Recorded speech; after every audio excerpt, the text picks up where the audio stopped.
Alors maintenant, ce qu'on va pouvoir faire, maintenant qu'on a quand même repéré les concepts et toutes les entités nommées, c'est qu'on va pouvoir commencer à produire par exemple des réseaux. Voilà, c'est quand même très intéressant de pouvoir, alors toujours sur le dernier corpus, on va pouvoir regarder par exemple justement ces concepts entre eux. Voilà, comment ça se situe. Et donc tout de suite, on va pouvoir comme ça faire euh, des regroupements dans le corpus et voir vraiment quelles sont les grandes thématiques qui sont les plus significatives. En fait, on appelle ça du clustering. C'est vraiment regrouper les documents entre eux sans aucun préjugé, sans aucune hypothèse de départ. Voilà. Donc là, on est vraiment quand même dans de l'intelligence artificielle, hein. Donc voilà ce que ça donne. Vous voyez, le résultat a quand même été assez rapide. Voilà ce que ça donne.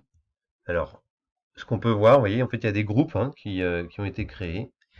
Alors après, il faut bien évidemment un petit peu travailler sur l'interprétation de tout ça, mais on trouve comme ça qu'il y a des co-occurrences entre voilà, cette thématique du groupe en bleu sur les fake news, voilà.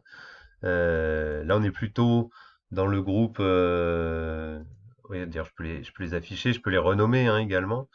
Et on peut aussi afficher comme ça, hein, bien évidemment. Tout est navigable, on peut zoomer.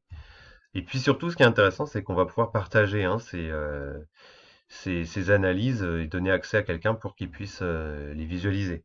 Là, moi, je vais vous les mettre sur le site sous forme de capture d'écran, mais c'est vrai que c'est quand même beaucoup moins navigable que directement comme ça. Mais là, d'ores et déjà, on va pouvoir repérer des choses. Alors nous, là, c'est un corpus qu'on connaît bien, mais sur des corpus qu'on connaîtrait pas, ce serait vraiment beaucoup plus source de découverte. Mais en tout cas, il y a eu une classification automatique du corpus qu'on peut voir ici.